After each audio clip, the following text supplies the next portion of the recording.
رمشا اور بچوں کو شہر والے گھر میں چھوڑ کر وہ خود اپنے فلیٹ میں آ گیا تھا۔ اسد اور وفا کے ساتھ رمشا نے بھی اسے کافی روکا، مگر وہ وقتی طور پر اپنے فلیٹ کی شفٹ ہونے کا کہہ کر انہیں ٹال گیا تھا۔ وہ رمشا، اسد اور وفا کی طرف سے اس لیے بھی مطمئن تھا کیونکہ رمشا کے بھائی اور بھابھی چند ماہ کے لیے اس کے گھر میں موجود تھے۔ یہاں اپنے فلیٹ میں آ کر اس نے ضرورت کے سامان کے ساتھ رومز کے حساب سے فرنیچر تو خرید لیا تھا، مگر آفس میں مصروفیت کے باعث اسے ٹائم نہیں مل رہا تھا کہ سارے فرنیچر کو طریقے اور سلیقے سے رکھ سکے۔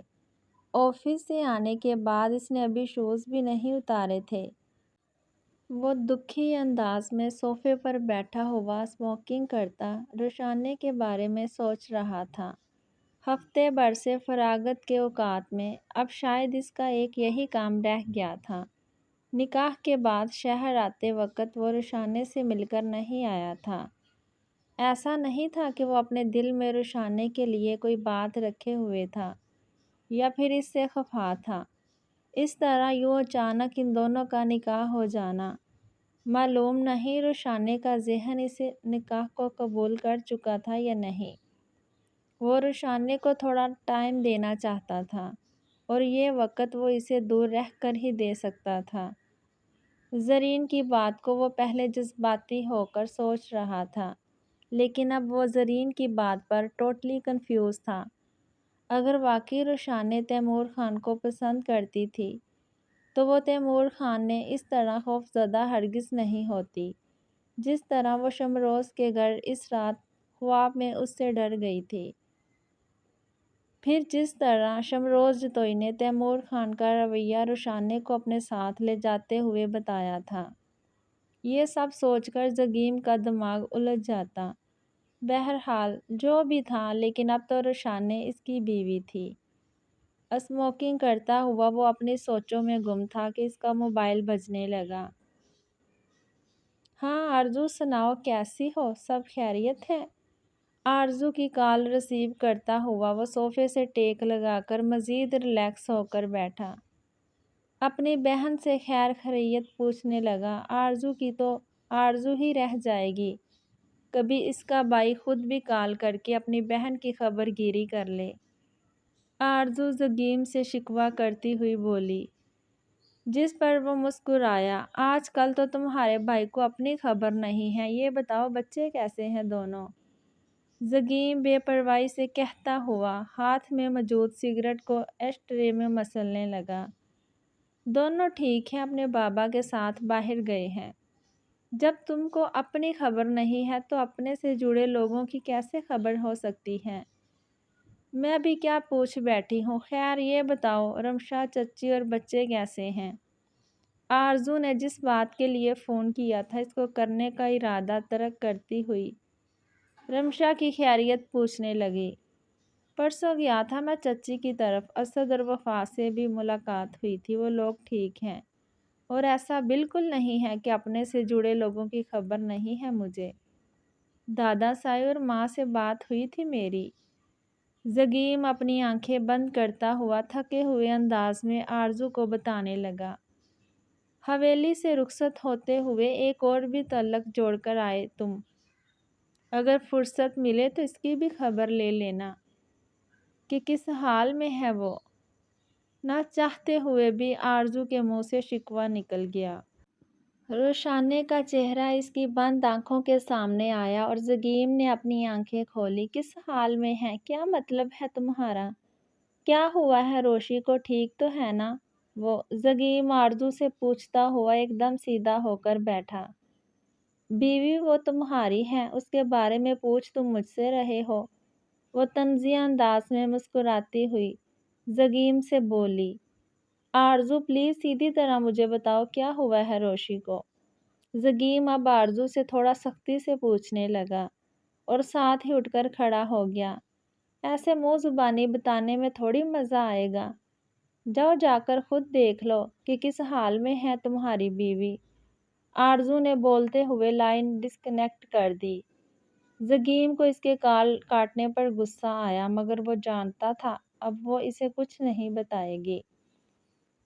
زگیم کو روشانے کی فکر ہونے لگی، اس لیے اپنی تھکاوٹ کو نظر انداز کرتا ہوا گاڑی کی چابی اٹھا کر فلیٹ لاک کرتا ہوا باہر نکل گیا۔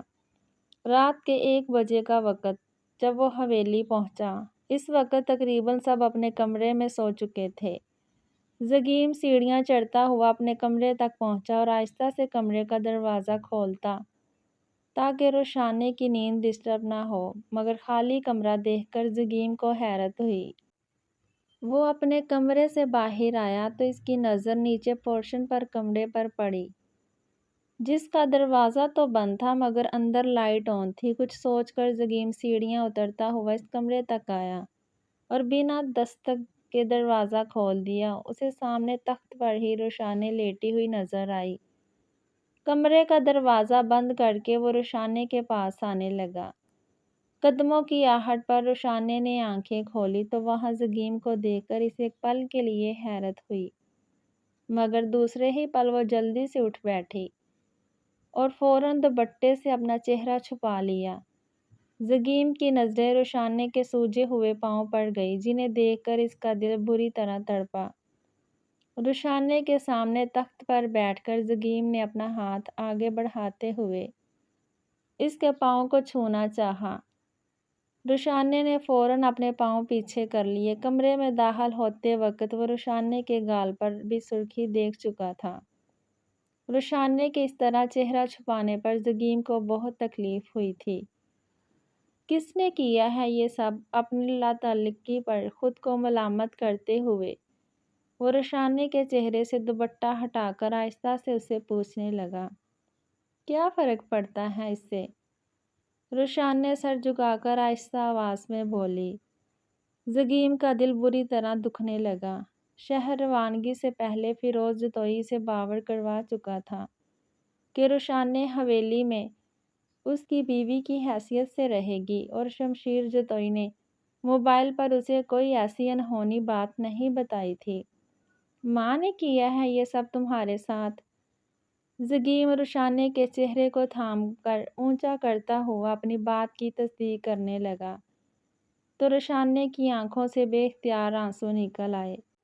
وہ آنسو نہ صرف اس کا درد بیان کر رہے تھے بلکہ چیخ چیخ کر کشمالہ کو قصوروار ٹھہرا رہے تھے۔ زگیم نے روشانے کے آنسو صاف کر کے اسے اپنے بازوؤں میں اٹھانا چاہا۔ کیا کر رہے ہیں سائیں؟ روشانے ایک دم پیچھے ہوئی۔ کشمالہ کی غیر موجودگی میں بھی وہ کشمالہ سے خوف زدہ تھی۔ اپنے کمرے میں لے جا رہا ہوں۔ اس کے پیر چلنے کے قابل نہیں تھے، اس لیے زگیم روشانے کو دیکھتا ہوا بولا، مامی بہت ناراض ہوں گی۔ روشانے نفی میں سر ہلا کر اسے منع کرنے لگی، میری بات سے انکار کرو گی تو میں ناراض ہو جاؤں گا۔ زگیم نے اسے جتنے پیار سے دمکایا اتنی ہی نرمی سے اسے اپنے بازوؤں میں اٹھا لیا۔ اب بھلا روشانے اسے کیسے ناراض کر سکتی؟ وہ کزن ہونے کے ساتھ ساتھ اس کا شوہر بھی تھا۔ زگیم اسے بازوؤں میں اٹھائے سیڑھیاں چڑھتے ہوئے کشمالہ کے بے رحمانہ رویے کے بارے میں سوچ رہا تھا، جبکہ روشانے اتنے نزدیک سے بہت غور سے زگیم کا چہرہ دیکھ رہی تھی۔ جیسے ہی زگیم کو اپنے اوپر روشانے کی نظریں محسوس ہوئیں تو اس نے فوراً روشانے کو دیکھا۔ روشانے جلدی سے اپنی نظریں جھکا گئی۔ اپنے بیڈ روم میں لا کر اس نے روشانے کو بیڈ پر بٹھایا، خود کمرے سے باہر چلا گیا۔ چند منٹ بعد جب وہ واپس آیا تو اس کے ہاتھ میں دودھ سے بھرا گلاس تھا۔ یہ پینا ضروری ہے؟ وہ بے چارگی سے زگیم کو دیکھتی ہوئی پوچھنے لگی۔ بہت ضروری ہے، جلدی سے پیو۔ دودھ کا گلاس روشانے کو تھمانے سے پہلے وہ اسے میڈیسن پکڑا چکا تھا، کیونکہ روشانے کے جسم میں حرارت کو وہ محسوس کر چکا تھا۔ کڑوی گولی منہ میں رکھنے کے بعد وہ جس طرح منہ بناتے ہوئے دودھ پی رہی تھی، کوئی اور اس وقت ہوتا تو زگیم کو ہنسی آ جاتی۔ ابھی وہ خاموشی سے روشانے کو دودھ پیتا ہوا دیکھ رہا تھا۔ دودھ کا خالی گلاس جب روشانے نے بیڈ کے قریب سائڈ ٹیبل پر رکھا تو زگیم نے اس کے بالوں سے کیچر نکالا۔ رشانے کے گھنے بال اس کی کمر پر بکھر گئے۔ وہ پہلی بار رشانے کے بالوں کی لمبائی دیکھ رہا تھا۔ زگیم کی نظریں خود پر محسوس کر کے رشانے نے اپنی پلکیں جھکا لیں۔ زگیم چند سیکنڈ بنا پلکیں جھپکائے اسے دیکھتا رہا۔ لیٹ جاؤ، رشانے کی طبیعت کے احساس کرتا ہوا وہ اسے بولا۔ اور آپ؟ رشانے جھجکتی ہوئی زگیم سے پوچھنے لگی۔ زگیم اس کی بات پر چونک کر رشانے کا نروس چہرہ دیکھنے لگا۔ نیند نہیں آ رہی مجھے، تم ریلیکس ہو کر سو جاؤ۔ رشانے کی گھبراہٹ اور طبیعت کی پیش نظر زگیم اس کو دیکھتا ہوا بولا۔ پاکٹ سے اپنے سگریٹ کا پیکٹ اور لائٹر نکالتا ہوا وہ کمرے میں موجود بلکونی میں چلا گیا۔ آدھے گھنٹے بعد جب وہ کمرے میں واپس آیا تب تک رشانے گہری نیند سو چکی تھی۔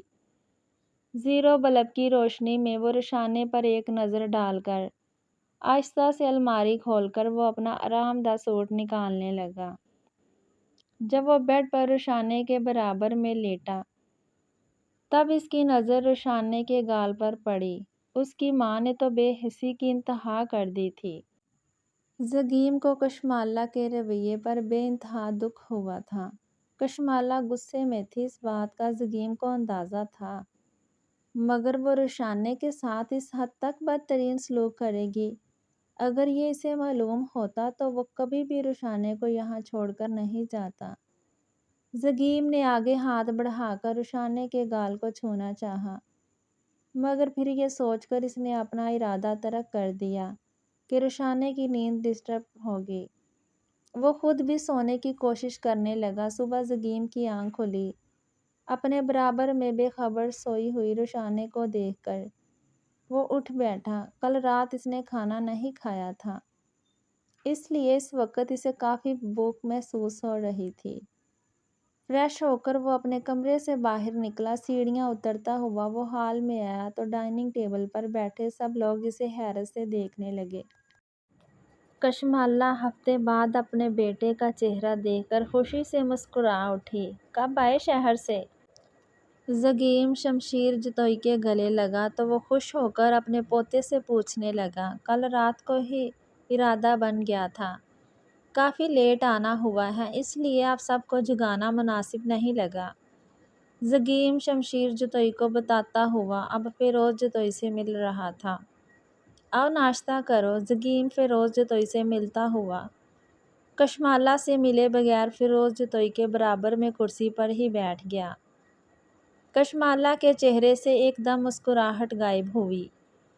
وہ اس سے ملا تک نہیں تھا، نہ اس کے پاس بیٹھا تھا۔ وہ جب شہر سے آتا ہمیشہ کشمالہ کے برابر والی کرسی پر بیٹھتا اور کشمالہ خود اسے ساری چیزیں نکال کر دیتی۔ زگیم ٹیبل پر موجود ایک ایک چیز پلیٹ میں رکھنے لگا۔ کشمالہ اسے دیکھ کر سسر اور شوہر کو ناشتہ دینے لگی۔ رشانے نہیں دکھ رہی، بلاؤ اسے اور سمجھاؤ کہ ناشتہ وہ صبح سب کے ساتھ ہی کیا کرے۔ شمشیر جتوئی کشمالہ کو دیکھ کر بولا تو زگیم خاموشی سے کیٹل سے کپ میں چائے بھرنے لگا۔ شانو جاؤ رشانے کو بلا کر لا، کشمالہ نے کہتے ہوئے آنکھوں ہی آنکھوں میں شانو کو پیچھے کے راستے سے رشانے کے کمرے میں جانے کو کہا۔ روشی اس کمرے میں نہیں ہے جہاں آپ نے شانو کو بھیجا ہے، وہ میرے کمرے میں موجود ہیں۔ زگیم کشمالہ کو دیکھ کر بلند آواز میں بولا۔ شانو یہ ناشتہ میرے کمرے میں لے کر جاؤ اور چھوٹی بی بی کو صحیح سے ناشتہ کرواؤ۔ زگیم ناشتے کی پلیٹ شانو کو دیتا ہوا بولا۔ کیا کر رہی ہے وہ تیرے کمرے میں؟ کشمالہ غصے میں دانت پیستی ہوئی زگیم سے پوچھنے لگی، جبکہ شمشیر جتوئی اور فیروز جتوئی کشمالہ کو دیکھنے لگے۔ اصولاً تو اسے میرے کمرے میں ہی ہونا چاہیے، بیوی ہے وہ میری، آپ کو اتنا غصہ کیوں آ رہا ہے؟ زگیم اب دوسری پلیٹ میں اپنے لیے ناشتہ نکالتا ہوا کشمالہ سے پوچھنے لگا، یہ کس طرح کی باتیں کر رہے ہو اپنی ماں کے سامنے؟ شرم نہیں آ رہی تمہیں؟ اور یہ الگ کمرے کا کیا چکر ہے؟ شمشیر جتوئی زگیم کو ٹوکتا ہوا ساتھ ہی کشمالہ سے پوچھنے لگا۔ اوہ تو آپ کے علم میں نہیں ہے یہ بات؟ روشی میرے کمرے کی بجائے ہفتے بھر سے اس کمرے میں رہ رہی تھی، جہاں پر اکثر رات کو دیر ہو جانے کی وجہ سے گھر کے ملازموں کو ٹھہرایا جاتا ہے۔ زگیم شمشیر جتوئی کو بتانے لگا، جس پر شمشیر جتوئی کے ساتھ ساتھ فیروز جتوئی بھی حیرت سے کشمالہ کو دیکھنے لگا۔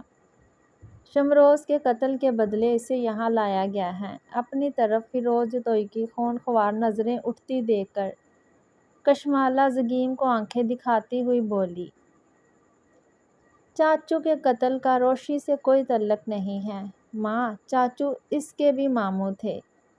یوں قتل کی بنیاد بنا کر آپ یا پھر کوئی بھی اس کے ساتھ بدترین سلوک کرے گا تو یہ میں ہرگز برداشت نہیں کروں گا۔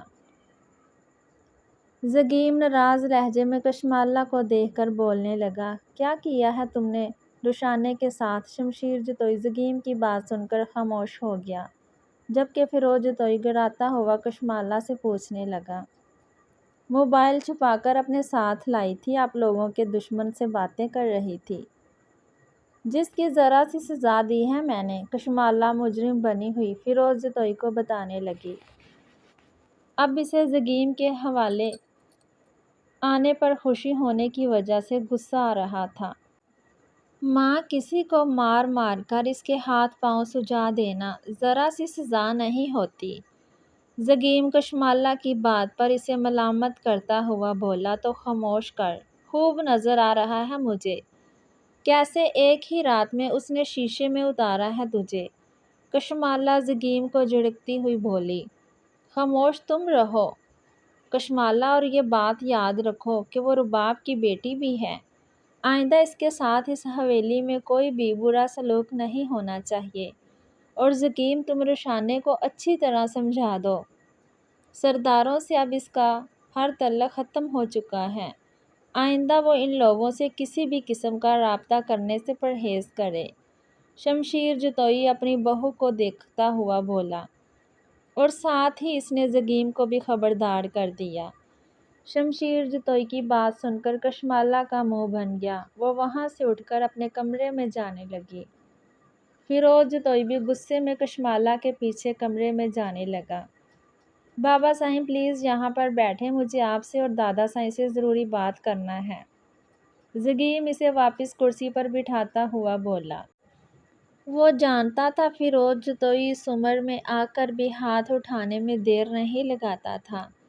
جو بھی تھا وہ اپنی ماں کے ساتھ اتنا برا نہیں کرنا چاہتا تھا جتنا وہ اس کی بیوی کے ساتھ کر چکی تھی۔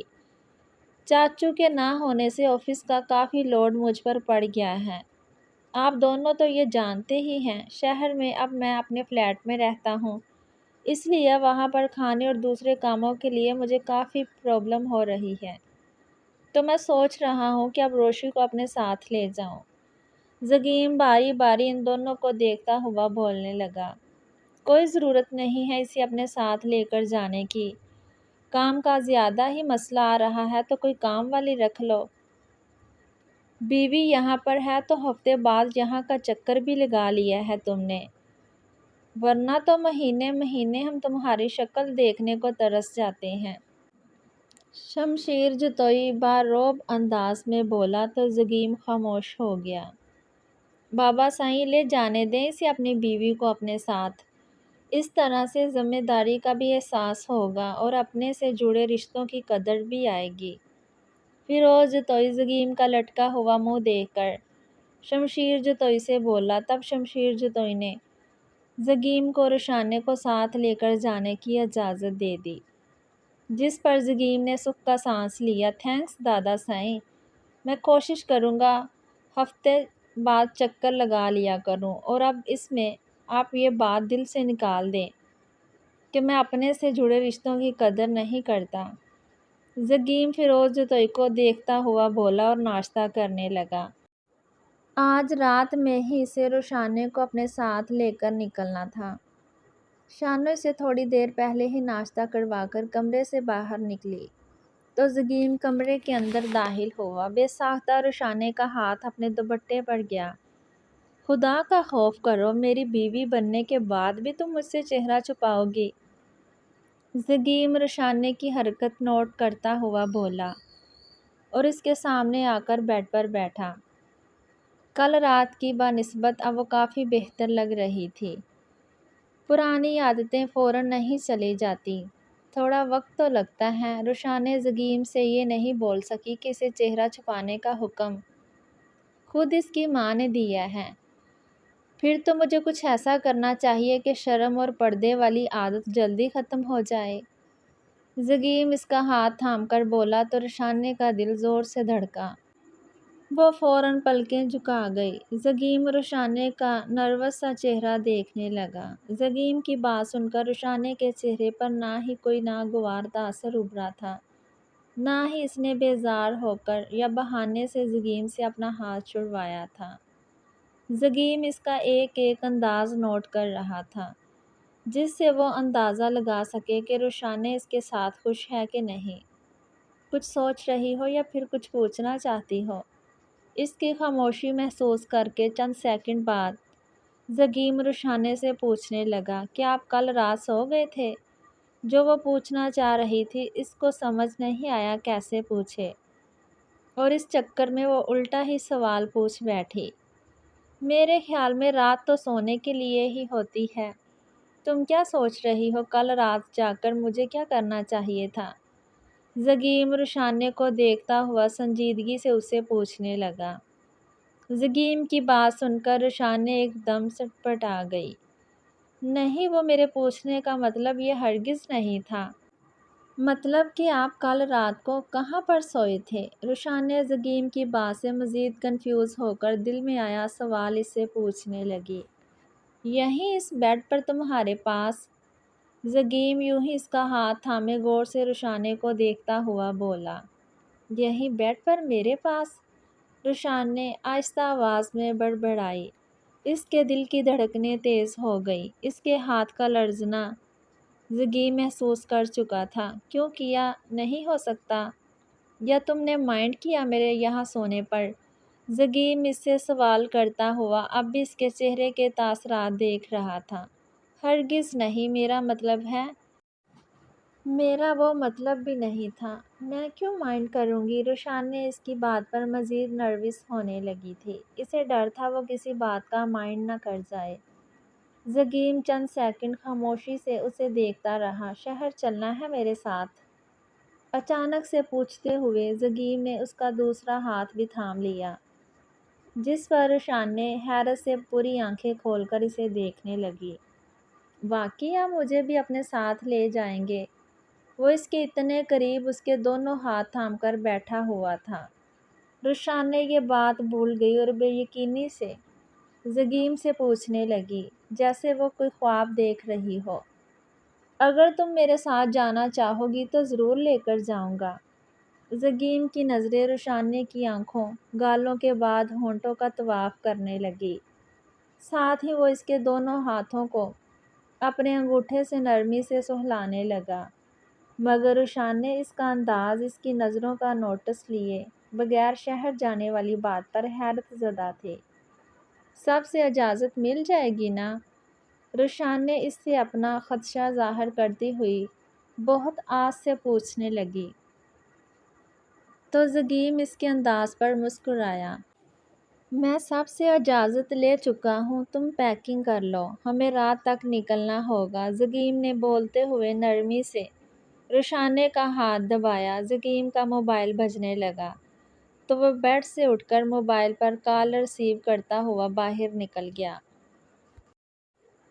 زگیم کے کمرے سے جانے کے بعد رخسانے کے ہونٹوں پر مسکراہٹ آئی، اور یہ مسکراہٹ کافی دنوں کے بعد اس کے لبوں پر آئی تھی، جیسے اسے آزادی کا پروانہ ملا ہو۔ ویسے ہی کشمالہ کمرے کے اندر داخل ہوئی تو ایک رات میں ہی پھنسا لیا تو نے میرے بیٹے کو اپنے حسن کے جال میں۔ زیادہ مسکرانے کی ضرورت نہیں ہے، یہ خوشی میں زیادہ دیر تک قائم ہونے نہیں دوں گی۔ بہت جلد تجھے یہاں سے دفع کروں گی، پھر اپنے بیٹے کی دوسری شادی کرواؤں گی تجھ سے بھی زیادہ خوبصورت لڑکی سے۔ ابھی تو شہر جا اور چند دن خوش ہو لے۔ کشمالہ رخسانے کو دیکھ کر زہر خواندہ لہجے میں بولی، اور رخسانے کی خوشیاں ملیا میٹ کرتی ہوئی کمرے سے چلے گئی۔ تم یہاں آ گئے، وہ بھی اکیلے؟ تمہیں معلوم نہیں ہے تمہارا یہاں پر آنا خطرے سے خالی نہیں ہے؟ رات کے وقت کھانے کی میز پر جب کبریٰ خاتون، سردار اسماعیل خان، زرین اور صالح موجود تھی، تب حویلی میں تیمور خان داخل ہوا۔ اس کو دیکھ کر سب لوگ حیرت زدہ تھے۔ تب سردار اسماعیل خان تیمور خان سے بولا، تو پھر کیا کروں؟ کب تک چھپا بیٹھا رہوں؟ اور آپ لوگوں نے کیا کیا ہے؟ روشانے کو ان بغیرتوں کے حوالے کر دیا۔ تیمور خان کو جب سے زگیم اور روشانے کے نکاح کی خبر ہوئی تھی، وہ تب سے جلتے ہوئے انگاروں پر لوٹ رہا تھا۔ ابھی بھی وہ غصے میں ان سب کو دیکھ کر چیخ کر بولا، روشانے کو اگر ان لوگوں کے حوالے نہیں کرتے تو پھر فیروز جتوئی اپنے بھائی کے خون کا بدلہ تمہارے باپ کے خون سے لیتا۔ گوارا کر لیتے تم؟ خون کا پیاسا ہو رہا ہے اس وقت فیروز جتوئی۔ کبریٰ خاتون کرسی سے اٹھ کر تیمور خان کے پاس آتی ہوئی روبدار آواز میں بولی، پیاسے تو وہ لوگ اب بھی ہو رہے ہیں میرے خون کے، اسی وجہ سے تو چھپا بیٹھا تھا، مگر آپ لوگوں نے بہت غلط کیا ہے روشانے کو ان کے حوالے کر کے۔ میں چھوڑوں گا نہیں اب کسی کو بھی۔ تیمور خان مزید غصے میں بولا، تم ایک قتل کر چکے ہو تیمور، اگر اب تم نے کوئی دوسرا گناہ کیا تو میں تمہیں نہیں چھوڑوں گا۔ روشانے کے نصیب میں تم نہیں، شمشیر جتوئی کا پوتا لکھا تھا، اس بات کو قبول کرو اور اپنی طبیعت میں سدھار لاؤ۔ سردار اسماعیل خان تیمور خان کے غصے کو نظر انداز کرتا ہوا اسے وارن کرنے لگا، مگر سردار اسماعیل خان کی بات سے تو جیسے تیمور خان کو کوئی فرق نہیں پڑا۔ وہ بنا سردار اسماعیل خان کی بات کا اثر لیے اپنے کمرے میں چلا گیا۔ زرین افسوس سے سردار اسماعیل خان کو دیکھنے لگی، میں اس وقت تمہاری شکل نہیں دیکھنا چاہتا، نہ ہی کوئی بات سننا چاہتا ہوں، واپس چلی جاؤ میرے کمرے سے۔ رات کے وقت جب سب سو گئے، اپنے اپنے کمرے میں چلے گئے، تب صالح تیمور خان کے کمرے میں آئی۔ تیمور خان جو کہ صوفے پر بیٹھا ہوا شراب سے بھرا ہوا گلاس ایک کے بعد ایک اپنے اندر انڈیل رہا تھا، صالح کو دیکھتا ہوا اس پر چیخا، چلی جاؤں گی خان، مگر ایک ہارے ہوئے انسان کی شکل دیکھ کر، اسے اس کی اوقات یاد دلا کر۔ سمجھتے کیا ہو تم خود کو، جو دولت اور طاقت کے نشے میں مغرور ہو چلے ہو؟ خوف خدا شاید تمہارے اندر بچا ہی نہیں۔ ایک مظلوم اور بے قصور انسان کو قتل کرتے ہوئے تمہارا ہاتھ ذرا بھی نہیں کانپے؟ روشانے کے ساتھ جانوروں جیسا سلوک کر کے تمہارا دل ذرا نہیں لرزا؟ تم روشانے سے پیار کا دعویٰ کرتے ہو نا خان؟ سچ تو یہ ہے تمہیں اس سے پیار بالکل نہیں تھا، تم بس اسے ساری زندگی اپنا غلام بننا ہوا دیکھنا چاہتے تھے۔ بہت اچھا ہوا تمہاری غلامی سے آزاد ہو گئی، بہت اچھا ہوا جو اس کا نکاح زگیم جتائی کے ساتھ ہو گیا، کیونکہ روشانے جیسی معصوم لڑکی تم ڈیزرو ہی نہیں کرتے تھے۔ اس وقت ایک تھکے ہوئے اور ہارے ہوئے انسان کی طرح اپنے کمرے میں بیٹھ کر تم اپنی ہار کا سوگ منا رہے ہو۔ آج مجھے تمہاری اس حالت پر ذرا ترس نہیں آ رہا، بلکہ پر افسوس ہو رہا ہے کہ میں نے۔ صالح ابھی مزید تیمور خان کو کچھ کہتی، مگر تیمور خان کا صبر کا پیمانہ لبریز ہوا۔ وہ گلاس کو دور پھینک کر صوفے سے اٹھتا ہوا صالح کے پاس آیا، بہت کر لی تم نے میرے سامنے بک بک، اور بہت برداشت کر لیا میں نے تمہیں۔ تم مجھے یہاں میرے کمرے میں میری اوقات یاد کروانے آئی ہو، اب میں تمہیں بتاتا ہوں اپنی اوقات، اور یہ بھی کہ تم کیا ڈیزرو کرتی ہو۔ تیمور خان نے بولنے کے ساتھ ساتھ صالح کے اوپر سے دوپٹہ کھینچ کر دور فرش پر پھینکا۔ اس طریقے سے صالح کی بولتی بند ہو سکتی تھی، روشانے کو بھی وہ اسی طرح ڈراتا تھا۔ خان صالح سے تیمور خان کی حرکت پر حیرت اور صدمے سے کچھ بولا نہیں گیا۔ فرش پر اپنے گرے ہوئے دوپٹے کو دیکھنے کے بعد وہ بے یقینی سے تیمور خان کو دیکھنے لگی۔ کیا وہ اس کی نظر میں اتنی کمتر تھی کہ محبت کے بدلے اس سے یہ ذلت برداشت کرتی؟ کہ وہ اس کا دوپٹہ اتار ڈالے۔ چلی جاؤ میرے کمرے سے، اس سے پہلے کہ میرے اندر کا وحشی جانور تمہیں بری طرح نوچ ڈالے۔ تیمور خان تحقیر سے سالے کو دیکھتا ہوا بولا۔ بے اختیار سالے کی آنکھوں میں نمی اتری۔ ایک دم سالے کا ہاتھ اٹھا جو تیمور خان کے گال پر انگلیوں کا نشان چھوڑ گیا۔ وہ واقعی ایک جانور تھا جس سے وہ دل لگا بیٹھی تھی۔ وہ اس کا تھپڑ ہی ڈیزرو کرتا تھا، محبت نہیں۔ تم میری محبت کے لائق نہیں ہو خان۔ سالے سے تھپڑ کھا کر وہ قہر آلود آنکھوں سے سالے کو دیکھنے لگا۔ سالے اپنی آنکھوں سے نمی صاف کرتی ہوئی تیمور خان کو دیکھ کر بولی اور فرش پر گرا ہوا دوپٹہ اٹھانے لگی۔ خان تمہاری محبت کے لائق نہیں ہے۔ آج یہ خان خود تمہیں کسی دوسرے کے لائق نہیں چھوڑے گا۔ اس سے پہلے کہ سالے تیمور خان کے کمرے سے باہر نکلتی، تیمور خان تیزی سے اس کی طرف بڑھتا ہوا آیا۔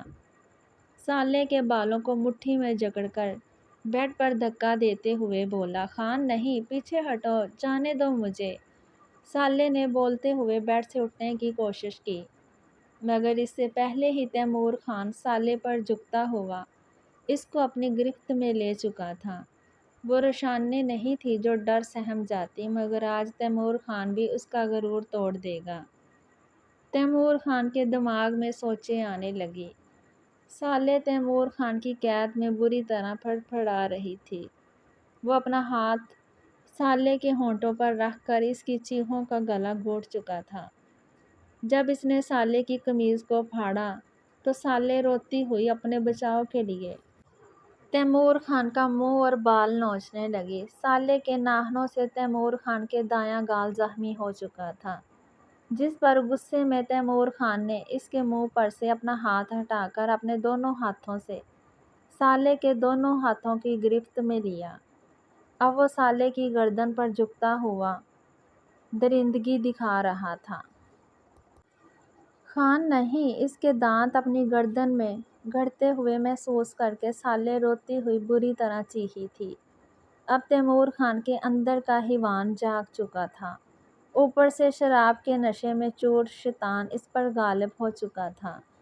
اس نے سالے کی قمیض کو گریباں چاک کر دیا، جس پر صدمے سے روتی ہوئی دوبارہ چیخی، مگر تیمور خان کو اس کی چیخیں سنائی نہیں دے رہی تھی۔ وہ مزید حیوانیت پر اتر آتا، مگر ابھی کمرے کا دروازہ کھلا، جس پر تیمور خان کی نگاہ فوراً دروازے پر گئی۔ امی! دروازے پر زرین کو دیکھ کر وہ جلدی سے بیڈ سے اٹھا۔ یا اللہ! زرین کمرے کے اندر کا منظر دیکھ کر کانپ اٹھی۔ بے ساختہ اپنے دل پر ہاتھ رکھتی ہوئی وہ دروازے سے چپک گئی، جبکہ روتی ہوئی سالے تیمور خان کے پیچھے ہٹنے پر خود بھی بیڈ سے اٹھی اور چیخیں مار کر روتی ہوئی وہ زرین کی طرف لپکی۔ اس کی بازوؤں اور گلے سے پھٹی ہوئی قمیض دیکھ کر زرین کانپتے ہوئے ہاتھوں سے اپنی چادر سالے کے گرد لپیٹنے لگی۔ اب سالے زرین کے گلے لگ کر بری طرح رو رہی تھی، اور تیمور خان، جس کا سارا نشہ زرین کو دیکھ کر اتر چکا تھا، اب وہ شرمندہ سا کھڑا تھا۔ امی یہ میرے کمرے میں خود آئی تھی، مگر میں اسے ڈرا رہا تھا۔ تیمور خان ہمت کرتا ہوا زرین کے پاس آیا اور اس کے سامنے بولنے لگا۔ جبھی زرین سالے کو خود سے الگ کرتی ہوئی تیمور خان کے پاس آئی اور زوردار تمانچہ اس کے منہ پر رسید کیا۔ اپنے ہی گھر پر نقاب لگانے کی کوشش کی ہے تو نے تیمور! شرم نہیں آئی تجھے اتنی گری ہوئی حرکت کرتے ہوئے؟ اور کتنے گناہ کمائے گا تو؟ بلکہ کون سا گناہ بچ گیا جو تیرے حساب میں نہیں لکھا گیا ہو؟ شرابی، قاتل، زنی! زرین تیمور خان کے منہ اور سینے پر زور زور سے تھپڑ مارتی ہوئی بری طرح رو رہی تھی، جبکہ تیمور خان شرمندگی اور خجالت سے سرخ چہرہ لیے سر جھکائے کھڑا تھا۔ زرین کی چیخ و پکار سے سردار اسماعیل خان اور کبریٰ خاتون بھی اس کے کمرے میں آ گئے تھے۔ یا اللہ! یا میرے مالک! مجھے بتا دے، مجھ سے ایسا کون سا گناہ سرزد ہوا ہے جو ایسی بدکار اولاد تو نے میرے نصیب میں لکھ دی ہے۔ اب زرین نیچے فرش پر بیٹھ کر روتی ہوئی ماتھے پر ہاتھ مار کر بول رہی تھی، جبکہ تیمور خان ابھی بھی سر جھکائے مجرموں کی طرح کھڑا تھا۔ سالے زرین کی چادر لپٹی ہوئی وہی دیوار سے چپکی سسک رہی تھی۔ یہ سب کیا ہو رہا ہے؟ زرین، کیا ہوا ہے تمہیں؟ سردار اسماعیل خان کمرے کے اندر داخل ہوتا ہوا زرین سے پوچھنے لگا، مگر وہ زرین کی چادر میں لپٹی ہوئی سالے کو دیکھ کر ٹھٹک گیا۔ کبریٰ خاتون بھی روتی ہوئی زرین کے بعد کونے میں دیوار سے لگی سالے کو دیکھ رہی تھی اور معاملہ سمجھنے کی کوشش کر رہی تھی، جبکہ داڑھیں مار کر روتی ہوئی زرین کی چادر میں لپٹی ہوئی سالے کا فرش پر گرا ہوا دوپٹہ، میز پر موجود شراب کی بوتل، سر جھکائے ندامت سے کھڑا تیمور خان اور تیمور خان چہرے، گردن پر ناخنوں کے نشانات۔ سردار اسماعیل خان کو پورا معاملہ سمجھ آ گیا۔ بے غیرت، بے شرم، ذلیل انسان، کیا کیا ہے تو نے اس بچی کے ساتھ؟ بول، نہیں تو میں تجھے جان سے مار ڈالوں۔ سردار اسماعیل خان غصے میں تیمور خان کی طرف بڑھ کر اس کو بری طرح مارتا ہوا پوچھ رہا تھا۔ تیمور خان ابھی بھی خاموش سردار اسماعیل خان سے مار کھائے جا رہا تھا۔ یہ کیا کر رہے ہو اسماعیل خان؟ میں کہتی ہوں چھوڑ دو تیمور کو۔ کبریٰ خاتون سردار اسماعیل خان کو دیکھتی ہوئی زور سے بولی، آج آپ بیچ میں مت بولیں اماں حضور، یہ جو آج ہمیں دیکھنا پڑ رہا ہے وہ سب کچھ آپ کی تربیت کا نتیجہ ہے۔ سردار اسماعیل خان تیز آواز میں کبریٰ خاتون کو بولا، اور زندگی میں ایسا پہلی بار ہوا تھا جب اس نے اس انداز میں کبریٰ خاتون سے بات کی ہو۔ میں تم جیسی ذلیل اور بد کردار اولاد کو اس چھت کے نیچے برداشت نہیں کر سکتا۔ نکل جا اس گھر سے۔ سردار اسماعیل خان دوبارہ تیمور خان کی طرف مڑتا ہوا اس سے بولا، آنٹی۔ سردار اسماعیل خان سالے کی آواز پر مڑا، جو کہ بھاگتی ہوئی فرش پر پڑی بے ہوش زرین کی طرف بڑھ رہی تھی۔ صبح رشانے کی آنکھ کھلی تو اس نے اپنے قریب سے زگیم کو سوتا ہوا پایا۔ وہ رشانے کے بے حد قریب لیٹا ہوا تھا، اتنا قریب سے رشانے کے دل کی دھڑکنیں تھمنے لگیں۔ کل رات میں زگیم اسے حویلی سے اپنے فلیٹ میں لے آیا تھا۔ سفر میں وقفے وقفے سے وہ رشانے سے باتیں کرتا رہا۔ اسی دوران وہ اسے بتا چکا تھا کہ اب وہ شمروز جتوئی کے گھر میں نہیں بلکہ اپنے فلیٹ میں شفٹ ہو چکا ہے، جو بھی پوری طرح ڈیکوریٹ نہیں۔ ساتھ ہی وہ رشانے سے اس کی اسٹڈیز کے بارے میں پوچھ رہا تھا۔ رشانے نے ڈرتے ڈرتے اس سے اپنی اسٹڈیز کنٹینیو رکھنے کی اجازت مانگی، جو زگیم نے اسے آرام سے دے دی۔ رشانے اس بات پر خوش تھی۔ رات میں ان دونوں کا اپنے فلیٹ میں کافی لیٹ پہنچنا ہوا۔ جب سونے کا وقت آیا، رشانے بیڈ روم میں آ کر بیڈ کو دیکھنے کے بعد زگیم کو دیکھنے لگی، تم ریلیکس ہو کر سو جاؤ، مجھے تھوڑا سا آفس کا کام ہے۔ زگیم اس کے چہرے کے تاثرات دیکھ کر بولتا ہوا دوسرے کمرے میں چلا گیا۔ رات میں رشانے نے سونے سے پہلے کافی دیر تک زگیم کا کمرے میں آنے کا انتظار کیا، پھر نہ جانے کب اس کی آنکھ لگ گئی۔ اسے خبر ہی نہیں ہوئی کب زگیم بیڈ روم میں آیا۔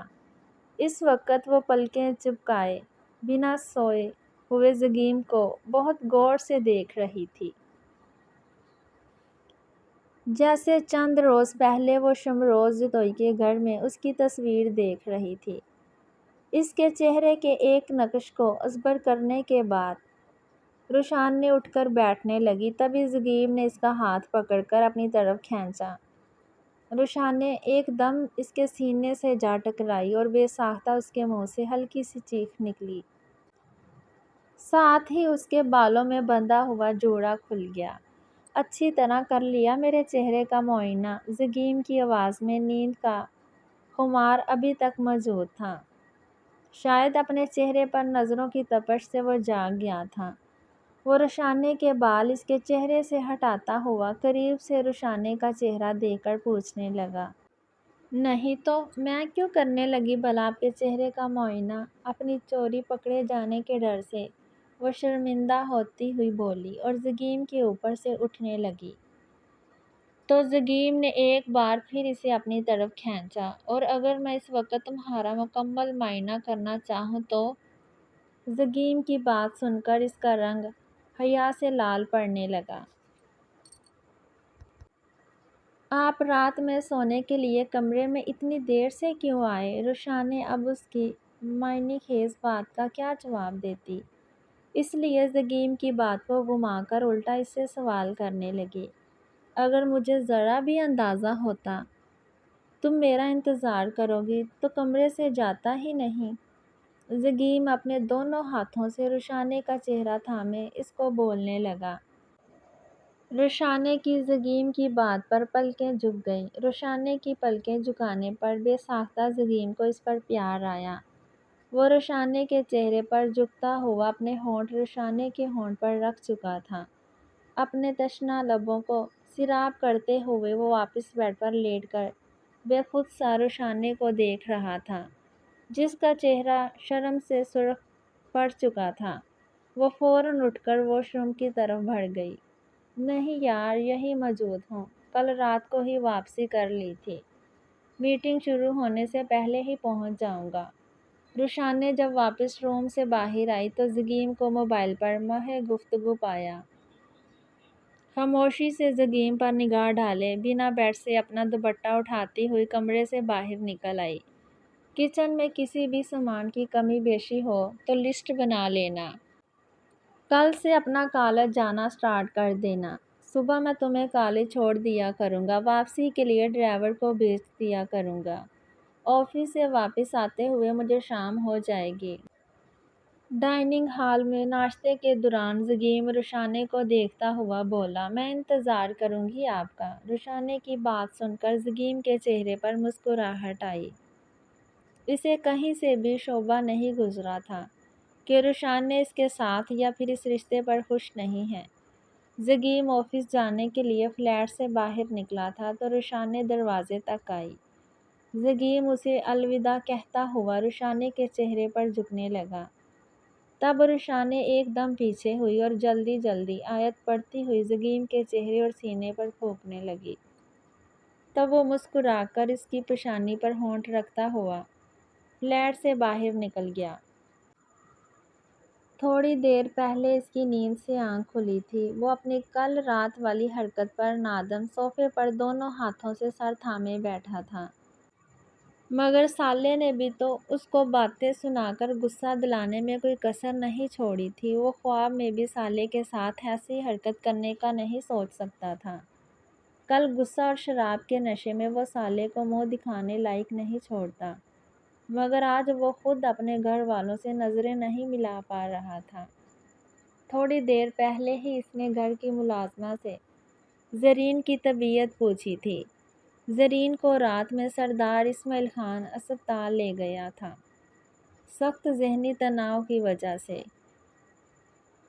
اس کو آرام کا انجیکشن دیا گیا تھا جس کے باعث وہ ابھی تک گہری نیند میں تھی۔ تیمور خان اپنی حرکت پر شرمندہ زرین سے معافی مانگنے کا ارادہ رکھتا تھا اور سالے سے بھی، جس کا دل دکھانے کا وہ سبب بنا تھا۔ تیمور خان صوفے سے اٹھ کر اپنے کمرے سے باہر نکل گیا۔ کیوں آئے ہو میرے کمرے میں؟ یہ دیکھنے آئے ہو کہ میں ذلت کا بوجھ اٹھا کر اب تک مر چکی ہوں یا زندہ ہوں؟ یا کل رات جو کسر رہ گئی تھی وہ پوری کرنے آئے ہو؟ سالے تیمور خان کو اپنے کمرے میں آتا ہوا دیکھ کر ایک دم بیڈ سے اٹھ کر اس کے سامنے آتی ہوئی بولی، کل رات جو گناہ مجھ سے سرزد ہونے والا تھا، باخدا میرا ایسا کوئی ارادہ نہیں تھا، نہ وہ سب کرنے کی نیت۔ میں بہت شرمندہ ہوں سالے، تم سے اپنی کل والی حرکت کی معافی مانگنے آیا ہوں۔ تیمور خان اس کے سامنے کھڑا اپنی نظریں جھکا کر بولا۔ ایسا پہلی بار ہوا تھا کہ وہ سالے کے سامنے اپنی نظریں نہیں اٹھا رہا تھا۔ وہ واقعی شرمندہ تھا۔ تمہیں معاف کرنے سے میری عزت واپس آ جائے گی؟ اپنے سامنے، اپنے گھر والوں کے سامنے بے لباس کر کے رکھ دیا تم نے مجھے۔ پاک دامن ہو کر بھی میں اپنے آپ کو داغدار محسوس کر رہی ہوں۔ تمہاری گھٹیا حرکت کی وجہ سے نظریں نہیں ملا پا رہے ہوں۔ کچھ نہ کر کے بھی برباد کر دیا ہے تم نے مجھے خان، تماشا لگا دیا سب کے سامنے میری ذات کا۔ سالے بلند آواز میں کہتی ہوئی رونے لگی۔ کسی کے بھی رونے یا تڑپنے پر تیمور خان کا ایسے دل نہیں دکھا تھا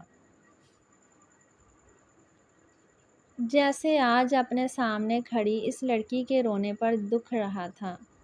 سالے اس طرح مت رو پلیز، میں واقعی بہت زیادہ شرمندہ ہوں، مجھے معاف کر دو۔ وہ سب کچھ نشے کی وجہ سے۔ تیمور خان نے اپنا ہاتھ آگے بڑھا کر اس کے آنسو صاف کرنے چاہے۔ ویسے ہی سالے نے اس کا ہاتھ جھٹکا۔ آئندہ مجھے چھونے کی یا ہاتھ لگانے کی کوشش مت کرنا، ورنہ میں تمہاری جان لے لوں گی خان۔ سالے اپنے گال سے آنسو صاف کرنے کے بعد اسے وارن کرتی ہوئی بولی۔ سالے کے کمرے کا دروازہ کھلا تو ان دونوں کی نگاہ دروازے کی طرف گئی۔ کیا کر رہے ہو تیمور؟ تم سالے کے کمرے میں؟ کبریٰ خاتون سالے کے کمرے کے اندر داخل ہوتی ہوئی سخت لہجے میں تیمور خان سے پوچھنے لگی۔ دادی حضور، میں اپنے کل والے عمل پر سخت شرمندہ ہوں۔ سالے سے اور آپ سب سے اپنی غلطی کی معافی چاہتا ہوں۔ تیمور خان نادم ہوتا ہوا کبریٰ خاتون سے بولنے لگا۔ تم نے کل کی اپنی غلط حرکت سے مجھے کافی مایوس کیا ہے تیمور۔ اپنے ہی گھر کی عزت پر بری نگاہ رکھنے والا معافی کا مستحق نہیں ہوتا۔ تمہیں بھی اس کا ہرجانہ ادا کرنا پڑے گا۔ سالے سے نکاح کی صورت۔ کبریٰ خاتون تیمور خان کو اپنا فیصلہ سنا کر اس کی سزا سناتی ہوئی بولی۔ کبریٰ خاتون کی بات سن کر وہ دونوں ہی حیرت زدہ ہو کر کبریٰ خاتون کو دیکھنے لگے۔ معاف کیجیے گا دادی حضور، لیکن میں خان سے نکاح ہرگز نہیں کر سکتی۔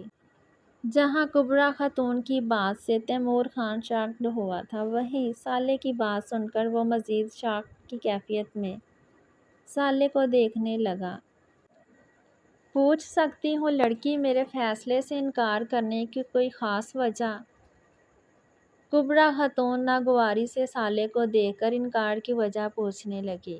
کیونکہ آج تک ان کے فیصلے سے انکار کسی نے بھی نہیں کیا تھا۔ جس کے ساتھ نکاح کا بندھن باندھا جائے، لڑکی کے دل میں اس کی محبت ہو نہ ہو مگر عزت ضرور ہونی چاہیے۔ مگر میرے دل میں خان کے لیے نہ محبت پیدا ہو سکتی ہے اور نہ ہی عزت۔ سالے کے لفظ تیمور خان کو بری طرح چبھے تھے۔ سالے کی آنکھوں میں اپنے لیے غصہ اور نفرت وہ ہرگز برداشت نہیں کر پایا، اس لیے کمرے سے باہر نکل گیا۔ لڑکی تم شاید بھول رہی ہو، میرے حکم کی مخالفت آج تک اس حویلی کے کسی فرد نے نہیں کی، اور شاید تم اپنا آپ بھی بھول رہی ہو کہ تم ہو کیا۔ تمہیں میرا بیٹا 8 سال کی عمر میں اس حویلی میں تب لے کر آیا تھا جب تمہارے ماں باپ کے مرنے کے بعد تمہارے اپنے ہی قریبی رشتہ داروں نے تمہیں پالنے سے انکار کر دیا تھا۔ یہاں تمہیں پڑھایا لکھایا گیا، تمہاری ہر ضرورت کا خیال رکھا گیا، پیار دیا گیا، عزت دی گئی، کبھی روشانی اور تم میں فرق نہیں کیا گیا، اور آج تم اس بات کا صلہ میرے سامنے انکار کر کے دے رہی ہو۔ تمہیں تو میں اپنی خوش قسمتی پر ناز کرنا چاہیے، احسان ماننا چاہیے کہ تمہیں اس حویلی کی بہو بننے کا شرف حاصل ہوا ہے۔ میرے پوتے سے اگر بھول چوک میں اگر کوئی گستاخی ہو بھی گئی ہے تو وہ تمہیں اپنا نکاح میں لے کر اس کا ہرجانہ پورا کر دے گا۔ آگے سے اب میں تمہارے منہ سے انکار نہ سنوں، ورنہ کبریٰ خاتون کو تم بہت اچھی طرح جانتی ہو۔ کبریٰ خاتون سن کھڑی سالے کو نہ صرف اس کو احسانات یاد دلا کر بولی بلکہ اس کو دھمکاتی ہوئی کمرے سے چلی گئی، جس پر سالے کو بے تحاشا رونا آیا۔ وہ اپنے ماں باپ کو یاد کرنے لگی۔